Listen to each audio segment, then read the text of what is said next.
আসসালামু আলাইকুম প্রিয় শিক্ষার্থীরা, টেকনিক পাবলিকেশন থেকে প্রকাশিত ইজি কেমিস্ট্রি বইয়ের এমসিকিউ সমাধান পর্বের আরও একটি বিশেষ পর্বে তোমাদেরকে আমি স্বাগতম জানাচ্ছি। আশা করতেছি তোমরা সবাই ভালো আছো এবং সুস্থ আছো। তো দেখো, এটা কিন্তু আমাদের টেকনিক পাবলিকেশনের সাথে সাথে কিন্তু টেকনিক ইজি এডুকেশনেরও একটি প্রোডাক্ট। কেননা আমরা যারা এই বইটি রচনা করেছি বা আমরা যারা এই ভিডিও ক্লাসগুলো নিচ্ছি, আমরা সবাই কিন্তু টেকনিক ইজি এডুকেশন প্ল্যাটফর্মের টিচার। তো আশা করতেছি তাহলে বইটা তোমাদের জন্য অনেক ভালো হবে, কেননা টেকনিক ইজি এডুকেশন সম্পর্কে আর বলার অপেক্ষা রাখে না। তোমরা সবাই টেকনিক ইজি এডুকেশন সম্পর্কে খুব ভালোভাবেই জানো। তো এই বইটির বিশেষত্ব কি আমি একটু বলবো, যে তোমাদের যাদের অনেক সময় হয় যে বাসায় বসে যখন তোমরা এমসিকিউ সমাধান করতে যাও, তখন অনেকগুলো প্রশ্নের অ্যান্সার তোমরা বুঝতে পারো না, এবং তখন মনে হয় যে এই অ্যান্সারটা কেন গ হলো বা কেন খ হলো। তোমার মাথায় তো অ্যান্সারটা ক হচ্ছে, কেন সেটাকে গ দেওয়া হলো। তো এই সমস্যার সমাধান করার জন্য আমরা কিন্তু প্রত্যেকটা চ্যাপ্টারকে অনেকগুলো টপিক ওয়াইজ ভাগ করেছি, এবং প্রত্যেকটা টপিকের শুরুতে আমরা একটা কিউআর কোড দিয়েছি। তোমাকে জাস্ট যেই কাজটা করতে হবে, কিউআর কোড স্ক্যান করতে হবে, এবং সেখানে স্ক্যান করলেই তোমরা দেখবে যে আমরা সেই ভিডিও ক্লাস নিচ্ছি বা ভিডিও ক্লাসে চলে এসেছি, এবং তোমাকে প্রত্যেকটা এমসিকিউ খুব সুন্দরভাবে বুঝিয়ে দিচ্ছি। তো যাদের যাদের এরকম বাসায় শিক্ষক নেই বা যারা যারা এরকম ঘরে বসে নিজেরা বুঝতে পারো না, তাদের জন্যই কিন্তু আমাদের এই বইটা রচনা করা। তারা মূলত এখান থেকে সব থেকে বেশি বেনিফিটেড হবে। তো আমি সেই চিন্তা করেই সবাইকে বলবো যে যাদের এরকম বেশি সমস্যা হয়, তো তাদের কথা চিন্তা করেই মূলত আমরা বইটা রচনা করেছি। তো ওভারঅল তোমরা যারা নবম দশম শ্রেণীর শিক্ষার্থী আছো, তারা চাইলে আমাদের এই বইটা সংগ্রহ করতে পারো, এবং এটা হতে পারে তোমাদের জন্য রসায়নের যে সাবজেক্ট, এই সাবজেক্টের একটা পূর্ণাঙ্গ সহায়িকা। এবং এখানে কিন্তু আরও একটা বিশেষ জিনিস, যে এটা কিন্তু বাংলাদেশের প্রথম পূর্ণাঙ্গ ডিজিটাল বই, যেখানে তুমি সকল কিছু তো পাচ্ছই, প্লাস টিচারকেও পেয়ে যাচ্ছ। তোমাকে জাস্ট কিউআর কোড স্ক্যান করে জাস্ট তোমাকে সেই টিচারের ভিডিওটা দেখে ফেলতে হবে। আমরা আজকে আলোচনা করেছি টপিক নাম্বার 6, আয়নিক এবং সমযোজী যৌগের বৈশিষ্ট্য, অর্থাৎ পঞ্চম অধ্যায়ের টপিক 6 আমরা আজকে আলোচনা করব। এখানে আমরা আয়নিক যৌগ, সমযোজী যৌগ, তারপরে হচ্ছে পোলার সমযোজী যৌগ, এই যে যৌগগুলো রয়েছে, এই যৌগগুলোর বিভিন্ন দিক নিয়ে আলোচনা করব, যে সে পানিতে দ্রবীভূত হবে কিনা, সে বিদ্যুৎ পরিবহন করবে কিনা, তার গলনাঙ্ক কত হতে পারে, স্ফুটনাঙ্ক কত হতে পারে, ইত্যাদি যে বিষয়গুলো রয়েছে আমাদের, এই বিষয়গুলো নিয়ে আমরা মূলত এই পর্বে আলোচনা করব। সো চলো আর কথা না বাড়িয়ে আমরা আমাদের মূল ভিডিও আমরা শুরু করে দেই। সো দেখো, আমাদের এই টপিকের শুরুর যে প্রশ্নটা বলতেছে যে নিচের কোনটি অপোলার যৌগ। এখানে 4টা অপশন রয়েছে, হাইড্রোক্লোরিক অ্যাসিড, পানি, আর হচ্ছে গিয়ে যে মিথানল, আর হচ্ছে অ্যামোনিয়া। তো প্রথম কথা হচ্ছে যে আপাত দৃষ্টিতে এখানে সবগুলাই পোলার, সবগুলারই তড়িৎ ঋণাত্মকতা। দেখো, আমরা পোলার আমরা বুঝবো কিভাবে, আমাদের পোলারের একটা রেঞ্জ আছে, যে আমরা ডেল ইএন এর মান সম্পর্কে আমরা জানি, যে ডেল ইএন এর মান যদি 0 থেকে বড় হয় আর 0.5 থেকে ছোট অথবা সমান যদি হয়, তখন তাদেরকে আমি কি বলতে পারবো, আচ্ছা না, এটা এমন না, পোলারের রেঞ্জ হচ্ছে 0.5 থেকে বড় আর 0.7 থেকে ছোট। ওকে ফাইন, এই যে এরকম যদি রেঞ্জ থাকে, আর ডেল ইএন বলতে কি বোঝানো হয়, তড়িৎ ঋণাত্মকতার পার্থক্য। ডেল ইএন বলতে বোঝানো হয় আমাদের তড়িৎ ঋণাত্মকতার মানের পার্থক্যকে আমরা ফাইন। তো দেখো, আমাদের এই যে এখান থেকে আমরা এই তথ্যটুকু নোট করে নিলাম, যে তড়িৎ ঋণাত্মকতার মানের পার্থক্যকে আমরা ডেল ইএন বলতে পারবো। Okay fine. সো এখানে আমাদের প্রথম প্রশ্নের সবগুলা যৌগই আপাত দৃষ্টিতে পোলার। আচ্ছা, এর মধ্যে দেখো, খেয়াল করো, HCl পোলার হবে, পানি পোলার হবে, আর হচ্ছে গিয়া যে মিথানল সেও পোলার হবে, কেননা এখানে অক্সিজেনের সাথে আমাদের কার্বনের একটা হচ্ছে তড়িৎ ঋণাত্মকতার মানে পার্থক্য থাকে। এখন এই প্রশ্নে যেহেতু ঘ বলছে, বাট আমি ঘতে এগ্রি করব না, আমরা এই প্রশ্নের অ্যান্সার দিব গ নাম্বারটা। কত নাম্বার অ্যান্সার দিবে বলতো আমরা এই প্রশ্নের অ্যান্সারটা হবে গ নাম্বারটা। এখন কেন আমরা ঘ থেকে গতে শিফট করলাম, কারণ হচ্ছে এই যে গ নাম্বারে যে অ্যামোনিয়া তোমরা দেখতে পাচ্ছ, অ্যামোনিয়াকে তরলে যখন পরিণত করব আমরা উচ্চ চাপ এবং নিম্ন তাপমাত্রা, তখন সে পোলারিটি ধর্ম প্রদর্শন করবে। এটা শর্ত সাপেক্ষে। বাট নর্মালি অ্যামোনিয়া থাকে কোন অবস্থায়, গ্যাসীয় অবস্থায়। গ্যাসীয় অবস্থায় অণুগুলো এত দূরে দূরে অবস্থান করে যে এদের মধ্যে পোলারিটি সৃষ্টি করা যায় না। তো সেই হিসেবে আমাদের এইটার সঠিক অ্যান্সারটা হবে অ্যামোনিয়া। সঠিক অ্যান্সারটা কি হবে, অ্যামোনিয়া। আর এখানে জানি যে আমরা অক্সিজেন প্রান্ত তৈরি হচ্ছে, অক্সিজেন প্রান্ত বলতে OH থাকে একটা প্রান্ত, আর অ্যালকাইল মূলক থাকে একটা প্রান্ত, এবং অ্যালকাইল মূলকে ধনাত্মক আবেশ ধর্মিতা আছে, আর OH মূলক কি হয়, ঋণাত্মক মূলক, অক্সিজেনের মুক্ত জোড় ইলেকট্রন থাকে। সো আমরা কিন্তু সেই মিথানলের মধ্যে একটা প্রান্ত সৃষ্টি করতে পারবো, বাট হচ্ছে গিয়ে যে বাকিগুলোতে আমরা এইভাবে তৈরি করতে পারছি না। আচ্ছা, গেল এটা।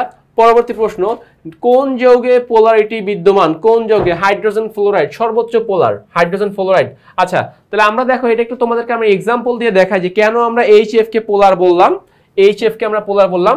আমাদের অ্যানাদার একটা শর্ত হচ্ছে, আচ্ছা যদি এরকম হয় যে ডেল EN এর মান গ্রেটার দ্যান 1.7, তাহলে তাদেরকে বলি আমরা সর্বাধিক পোলার, মানে সব থেকে বেশি সে পোলারিটি ধর্ম প্রদর্শন করতেছে, সো সর্বাধিক পোলার।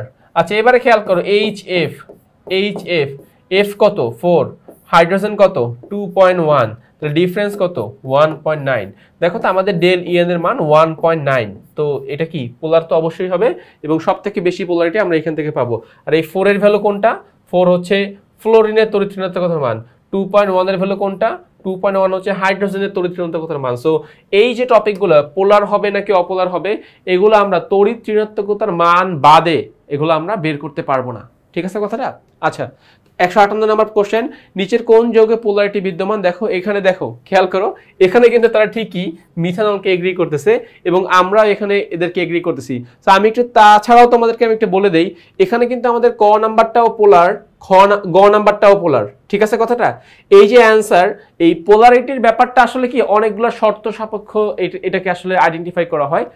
ফার্স্ট অফ অল মান, আমরা যে মানগুলোর সাথে কথা বলতেছিলাম যে ডেল EN এর মানের যে চার্ট, ওই মানটা একটা কাজ করে। তারপরে ভৌত অবস্থা একটা কাজ করে, যে গ্যাসীয় অবস্থায় সে পোলারিটি ধর্ম প্রদর্শন করবে না, তরল বা কঠিন অবস্থায় তারা পোলারিটি ধর্ম প্রদর্শন করে, বিশেষ করে তরল অবস্থায় তারা পোলারিটি ধর্মকে বেশিভাবে ভালোভাবে সবচেয়ে প্রদর্শন করে। তো এই যে ব্যাপারগুলো থাকে আমাদের, এই ব্যাপারগুলোই আমাদের মূলত ফোকাস করা দরকার। এখানে দেখো মানের ভিত্তি, তুমি যদি ডেল EN এর মানের কথা চিন্তা করো, এই যে ক নাম্বার অপশনটা, গ নাম্বার অপশনটা এবং ঘ নাম্বার অপশনটা তিনটাই সঠিক, বাট PCl3 এবং Cl2 এরা সাধারণত গ্যাসীয় অবস্থায় থাকতে পারে, বিধায় এদেরকে আমরা ওইভাবে কনসিডার করি না। আমরা তরল অবস্থায় জানি যে মিথানল সবসময় তরল অবস্থায় থাকে, তো এই জন্য আমাদের কাছে এইটাই হচ্ছে অ্যাপ্রোপ্রিয়েট অ্যান্সার। আশা করতেছি 158 নম্বর অ্যান্সারটিও তোমরা বুঝতে পেরেছো। ওকে ফাইন, সো যাচ্ছি আমরা নেক্সট প্রশ্নে। আচ্ছা তো দেখো পরবর্তী প্রশ্ন আমাদেরকে কি বলতেছে, আমরা আমাদের নেক্সট কোশ্চেন 159 নম্বর প্রশ্ন। এখানে বলতেছে যে কোন জৈব যৌগে পোলার ধরনের। সো এখনকার যে কোশ্চেনটা হচ্ছে যে আমাদের এখন যে যৌগটা আমরা নিচ্ছি, এই যৌগের মধ্যে কোনটা পোলারিটি ধর্ম প্রদর্শন করবে। আচ্ছা ফাইন, তো দেখো কোন জৈব যৌগ পোলার ধরনের হয়। এখানে 4টাই জৈব যৌগ, বাট এই 4 জনের মধ্যে কে আমাদের পোলার রকমের হতে পারে? এটা হচ্ছে চিনি। কেননা চিনির মধ্যে অক্সিজেন হাইড্রোজেন প্রান্ত তৈরি হয় এবং অক্সিজেন হাইড্রোজেনের তড়িৎ ঋণাত্মকতার মানের পার্থক্য কত? 1.5 এর কাছাকাছি, 1.4 এর মতো। সেই জন্য আমাদের এখানকার অ্যান্সারটা হচ্ছে চিনি। আচ্ছা দেন দেখো 160 নম্বর কোশ্চেন, পোলার যৌগ কোনটি? এখানে যে 4টা অপশন, এর মধ্যে কোনটা পোলার যৌগ হতে পারে? নাম্বার 1 পানি, carbon dioxide, sulphur dioxide, silicon dioxide. তো এখানে আমাদের সঠিক অ্যান্সারটা হচ্ছে পানি, but carbon dioxide still polar হতে পারে যদি আমরা তাকে কার্বন ডাইঅক্সাইডকে তরল অবস্থায় রূপান্তর করি। আচ্ছা যাচ্ছি পরবর্তী প্রশ্নে। 161 কি বলছে দেখো, পোলার যৌগ হলো আচ্ছা পানি, হাইড্রোজেন ফ্লোরাইড আর হচ্ছে কি যে ইথানল। এখানে 3টাই পানীয় তরল অবস্থায় হতে পারে, হাইড্রোজেন ফ্লোরাইডও হতে পারে, আবার ইথানলও হতে পারে। তো আমাদের এখান থেকে 3টে অ্যান্সার, তাহলে সঠিক অ্যান্সার কত হবে? ঘ নাম্বার। আচ্ছা এবারে দেখো নেক্সট প্রশ্ন, পানিতে দ্রবণীয়তার ভিত্তিতে সমযোজী যৌগ কত প্রকার? পানিতে দ্রবণীয়তার ভিত্তিতে সমযোজী যৌগ 2 প্রকার, একটা হচ্ছে অপোলার, একটা হচ্ছে পোলার। অপোলার যারা তারা পানিতে দ্রবণীয় হবে না, আর পোলার যারা তারা পানিতে দ্রবণীয় হবে। সো সহজ অ্যান্সার হচ্ছে দুই প্রকার। তো আমরা এখান থেকে আমাদের ক নাম্বার অপশনটাকে অ্যান্সার হিসেবে নিতে পারবো। আচ্ছা নেক্সট প্রশ্ন হচ্ছে, কোনটি পানিতে দ্রবীভূত হয়? এখানে যতগুলো এই যৌগ আছে, এই যৌগের মধ্যে কোনটা পানিতে দ্রবীভূত হয়? খেয়াল করো, বাকি যে 3টা যৌগ lead iodide, barium chloride, silver iodide, এরা সবাই অদক্ষেপ তৈরি করে। সো অদক্ষেপ তৈরি করা মানে কি, যেই বস্তু পানিতে দ্রবীভূত হয় না সেই তো তোমার অদক্ষেপ তৈরি করবে। তো অদক্ষেপ যারা তৈরি করে এদের আরেকটা পরিচয় হচ্ছে এরা পানিতে দ্রবীভূত হয় না। তাহলে এখানে পানিতে দ্রবীভূত হয় কে বলতো? পিওর আয়নিক যৌগ ম্যাগনেসিয়াম ক্লোরাইড। সো এই জন্য এখান থেকে আমরা অ্যান্সারটা নিব ম্যাগনেসিয়াম ক্লোরাইড। আচ্ছা নেক্সট প্রশ্ন দেখো, নিচের কোন যৌগটি পানিতে দ্রবীভূত হয়? সো আমি আগেই বলে দিলাম, যাদের অদক্ষেপ সৃষ্টি হয় বা যারা অদক্ষেপ তৈরি করতে পারে এরা কিন্তু পানিতে দ্রবীভূত হবে না, ঠিক আছে কথাটা? তো দেখো এই যে আমাদের aluminium hydroxide, ferrous hydroxide, barium sulphate, এরা সবাই অদক্ষেপ তৈরি করে। অ্যালুমিনিয়াম, ফেরাস এবং বেরিয়াম সালফেট সবাই অদক্ষেপ তৈরি করে, শুধুমাত্র লিথিয়াম ক্লোরাইড এ অদক্ষেপ তৈরি করে না। সো এখান থেকে আমাদের সঠিক অ্যান্সার হবে লিথিয়াম ক্লোরাইড। আচ্ছা, যাচ্ছি পরবর্তী প্রশ্নে। নিচের কোনটি পানিতে দ্রবীভূত হয়? নিচের কোনটি পানিতে দ্রবীভূত হয়? সেম প্রশ্ন, দেখো same procedure. Silver iodide, silver chloride, barium sulphate এরা সবাই পানিতে অদ্রবণীয়। তো দ্রবণীয়কে ক্যালসিয়াম ক্লোরাইড। আচ্ছা, নেক্সট প্রশ্ন, নিচের কোন যৌগটি পানিতে দ্রবণীয়? কোন যৌগটি পানিতে দ্রবণীয়? সো এখানে ফলো করো, এটা হচ্ছে গিয়ে বেনজিন, কার্বন টেট্রাক্লোরাইড আর হচ্ছে ইথার। তো এরা সবাই পানিতে অদ্রবণীয়। তাহলে অপশনে কি আছে? Potassium hydroxide. আচ্ছা, একটু সহজে বলে দেই, ফার্স্ট অফ অল আয়নিক যৌগ যদি হয়, তীব্র অ্যাসিড যদি হয়, তীব্র ক্ষার যদি হয়, এরা নিঃসন্দেহে তোমার পোলার যৌগ হবে। আয়নিক যৌগ, তীব্র অ্যাসিড, তীব্র ক্ষার এরা সবাই নিঃসন্দেহে পোলার যৌগ। Apolar particularly silver chloride, aluminium hydroxide, D ব্লকের যেই ক্ষারগুলো রয়েছে তারা, এরা সাধারণত পানিতে অদ্রবণীয় এবং এরাই অদক্ষেপ সৃষ্টি করে বা নন পোলার হিসেবেও থাকে। আচ্ছা, গেল এটা। পরবর্তী প্রশ্ন, নিচের কোন যৌগটি পানিতে দ্রবণীয় হবে? তো পটাশিয়াম সালফেট যেহেতু আছে, তাহলে এই পটাশিয়াম সালফেট কি হবে? পানিতে দ্রবীভূত হবে।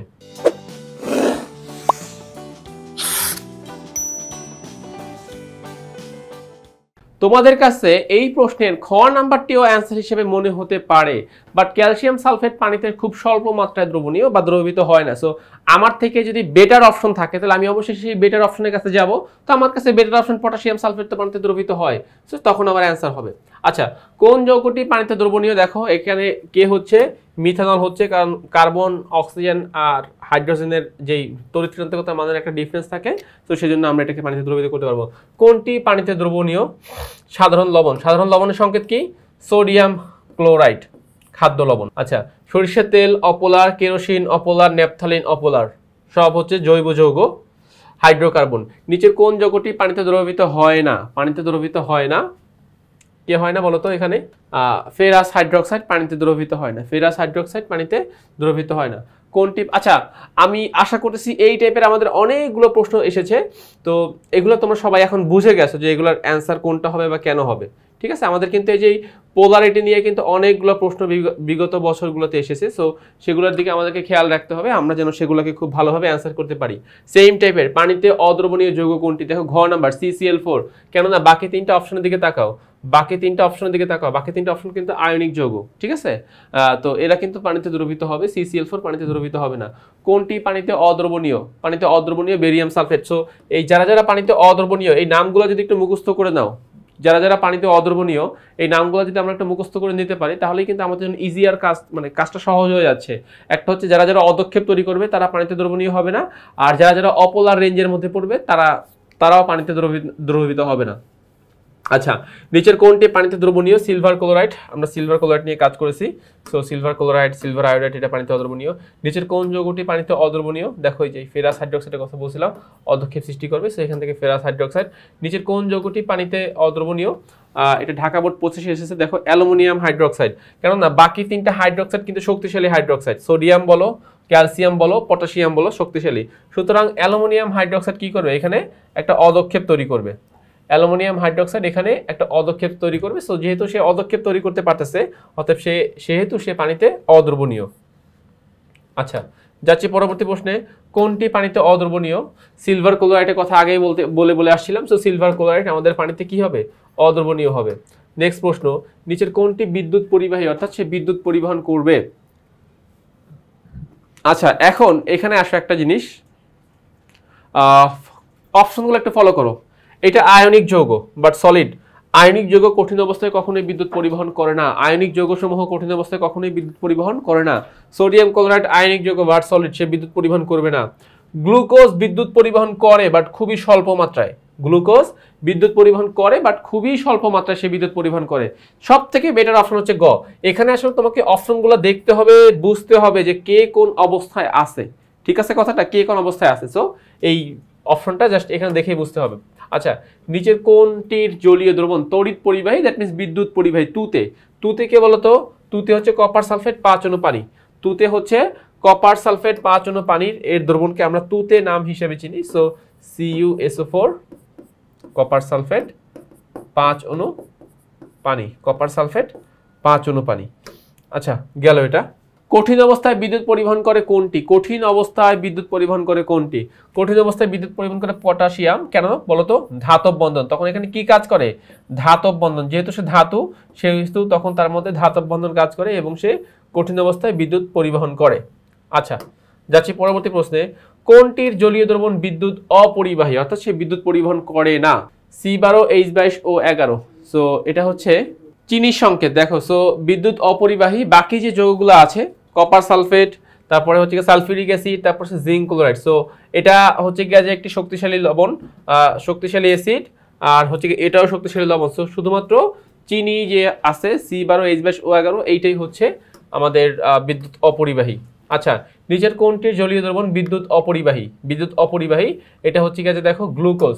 গ্লুকোজ অল্প মাত্রায় পরিবহন করে, বাট এর থেকেও এরা তিনজন খুব শক্তিশালী পরিবহনের দিক থেকে, বিদ্যুৎ পরিবহনের দিক থেকে এরা তিনজন খুব শক্তিশালী। সেজন্য যে সব থেকে দুর্বল তাকে আমরা অ্যান্সার হিসেবে কি করছি না, নিচ্ছি না।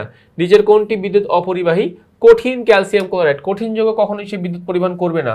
লোহার টুকরা ধাতব বন্ধন বিধায় বিদ্যুৎ পরিবহন করবে। সোডিয়াম ক্লোরাইড তরল দ্রবণ এবং আয়নিক যৌগ বিদ্যুৎ পরিবহন করবে।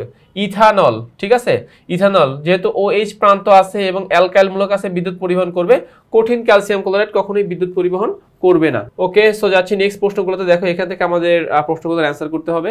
ইডি, এখন ফার্স্টে আমাকে বের করতে হবে ই এবং ডি যৌগটাকে। ই এবং ডি যৌগটিকে। ই বলতেছে গ্রুপ 1 পর্যায় 4, তাহলে মানে ই যৌগটি হচ্ছে আমাদের পটাশিয়াম, হাইলিনাকে, সো পটাশিয়াম হবে। আর ডি যৌগটাকে গ্রুপ 17 পর্যায় 3, তাহলে KCl, তাই না? এটা হচ্ছে ক্লোরিন। তাহলে বলতেছে ইডি যৌগটি নিচের কোন দ্রাবকে দ্রবণীয়? তাহলে এখানে কার কার কথা বলছে? এখানে অ্যান্সার হবে পানি। যেহেতু ইডি হচ্ছে কি আয়নিক যৌগ, একটা হচ্ছে পটাশিয়াম আর একটা হচ্ছে ক্লোরিন। দেখো, একটা হচ্ছে পটাশিয়াম আর একটা হচ্ছে ক্লোরিন। আমাদের ইডি মানে কাকে বোঝানো হচ্ছে? KCl। ইডি মানে হচ্ছে KCl, পটাশিয়াম ক্লোরাইড। সো একটা আয়নিক যৌগ, এটা কোথায় দ্রবীভূত হবে? এটা অবশ্যই পানিতে দ্রবীভূত হবে। ওকে, সো আমরা যাব পরবর্তী প্রশ্নে। দেখো, সো পরবর্তী প্রশ্ন বলতেছে যে কয়েকটা মৌল দেওয়া আছে এবং মৌলের সাথে আমাদেরকে গ্রুপ এবং পর্যায় দেওয়া আছে। সো আমরা এখান থেকে একটু পরমাণুগুলো একটু আইডেন্টিফাই করার চেষ্টা করি, কার কার কথা বলেছে। কিউ আর, তো আমরা সবাইকে ফোকাস করা দরকার নেই, আমরা কিউ এবং আর কে ফোকাস করব। তো গ্রুপ কত? 17, পর্যায় কত? 2, তাহলে কিউ মৌল হচ্ছে ফ্লোরিন, কিউ মৌল হচ্ছে কে? ফ্লোরিন। আর আর কে? গ্রুপ 2, পর্যায় 4, তাহলে বিনা মেঘনা কেয়া। সো কেয়াতে ক্যালসিয়াম, এই ক্যালসিয়ামের পর্যায় হচ্ছে 4। সো ক্যালসিয়াম ফ্লোরাইড, তাহলে কিউ আর যৌগ দ্বারা কি বোঝানো হচ্ছে? Calcium fluoride, calcium fluoride. তো ক্যালসিয়াম ফ্লোরাইড একটা আয়নিক যৌগ, এটা অবশ্যই কোথায় দ্রবীভূত হবে? এটা অবশ্যই পানিতে দ্রবীভূত হবে, এটা অবশ্যই পানিতে দ্রবীভূত হবে। আচ্ছা, যাচ্ছি নেক্সট প্রশ্নে, যে আমাদেরকে উদ্দীপকের আলোকে কয়েকটা প্রশ্নের অ্যান্সার দিতে বলছে। দেখো POR, আচ্ছা পি কে 11 মানে কে? সোডিয়াম, আর আর হচ্ছে 17, তার মানে কে? ক্লোরিন। তাহলে এখানে কি হবে? সোডিয়াম ক্লোরাইড, সোডিয়াম ক্লোরাইড, ঠিক আছে। আচ্ছা, কি বলতেছে? যৌগটি নিম্ন গলনাঙ্ক বিশিষ্ট। প্রথম অপশনটাই ভুল। সোডিয়াম ক্লোরাইডের গলনাঙ্ক 801 ডিগ্রি সেলসিয়াস, হিউজ একটা ভ্যালু। 801 ডিগ্রি সেলসিয়াস, অনেক বিশাল একটা তাপমাত্রা। আচ্ছা, যৌগে আয়নিক বন্ধন বিদ্যমান, ইয়েস এটা সত্য। ধর্ম পরস্পরের বিপরীত, এটাও সত্য। অর্থাৎ সোডিয়াম একটা তীব্র ধাতু, ক্লোরিন একটা তীব্র অধাতু। সো এদের বৈশিষ্ট্য বা ধর্মগুলো একে অপরের বিপরীত। সো আমাদের 2 এবং 3 হচ্ছে সঠিক অ্যান্সার। সো আমরা এখান থেকে কত নিতে পারবো? আমরা এখান থেকে নিতে পারবো গ নাম্বারটা। আচ্ছা, এবারে কি বলছে দেখো, যে সোডিয়াম ক্লোরাইড 40 থেকে 42% এবং ক্যালসিয়াম ক্লোরাইডের 58 থেকে 60% মিশ্রণের গলনাঙ্ক কত? মিশ্রণের গলনাঙ্ক হচ্ছে 600 ডিগ্রি সেলসিয়াস। অর্থাৎ আমাদের এই যে মিশ্রণটা, সোডিয়াম ক্লোরাইড এবং ক্যালসিয়াম ক্লোরাইডের মিশ্রণের যে গলনাঙ্ক, এই গলনাঙ্ক আমরা কত? 600 ডিগ্রি সেলসিয়াস আমরা হতে পারে এখান থেকে। আচ্ছা ফাইন, তো এরই মাধ্যমে আমাদের পঞ্চম অধ্যায়ের, খেয়াল করো, আমাদের পঞ্চম অধ্যায়ের প্রায় 189টা কোশ্চেন, বাছাইকৃত প্রশ্ন আমরা তোমাদের সামনে সমাধান করে ফেললাম। তো আমি তোমাদেরকে বলবো সবসময় যে দেখো, এই যে আমাদের যে ইজি কেমিস্ট্রি বইটি রয়েছে, এই ইজি কেমিস্ট্রি বইয়ে কিন্তু আমরা এই প্রত্যেকটা এমসিকিউ কিন্তু খুব সুন্দরভাবে ব্যাখ্যা দিয়ে কেন হলো কিভাবে হলো সেগুলো তোমাদেরকে বোঝানোর চেষ্টা করব এবং চেষ্টা করতেছি। তো তোমরা যারা এমসিকিউতে দুর্বল আছো বা যাদের এমসিকিউ পড়তে সমস্যা হয় তারা চাইলে এই বইটি সংগ্রহ করতে পারো। এটা নবম দশম শ্রেণীর যে রসায়ন বিষয়, এই রসায়ন বিষয়ের জন্য খুবই একটা ভালো একটা সহায়িকা। তো এখানে তুমি জাস্ট ঘরে বসেই তোমার টিচারও পেয়ে যাচ্ছ, প্লাস তোমার সমাধানও পেয়ে যাচ্ছ। তো আর কেন দেরি করবা। এবং এই বইটির মূল যেই কারিকুলাম যে যারা এটাকে প্রণয়ন করেছে তারা কিন্তু আমাদের টেকনিক ইজি এডুকেশনে যারা স্বনামধন্য যারা টিচার রয়েছেন তারাই কিন্তু এই বইগুলো মানে আমাদের ইজি কেমিস্ট্রি বলো, ইজি ফিজিক্স বলো, ইজি বায়োলজি বলো, আমরা যারা টেকনিকের সাথে জড়িত, টেকনিক ইজি এডুকেশনের সাথে যারা জড়িত ছিলাম তারাই কিন্তু আমরা এই বইটি সম্পাদনা তারপর সহ যাবতীয় যা কিছু আছে আমরা কিন্তু তারাই এই বইটি নিয়ে কাজ করছি। সো ভালো করতে হলে, ভালো জায়গায় যেতে হলে, ভালো কিছু করতে চাইলে অবশ্যই আমি মনে করি যে তোমাদের সবার এই বইটি সংগ্রহ করা উচিত। তো আজকের পর্বটি এই পর্যন্তই, আবার নতুন কোনো পর্ব নিয়ে তোমাদের সামনে হাজির হব। ততক্ষণ পর্যন্ত ভালো থাকো, সুস্থ থাকো, আল্লাহ।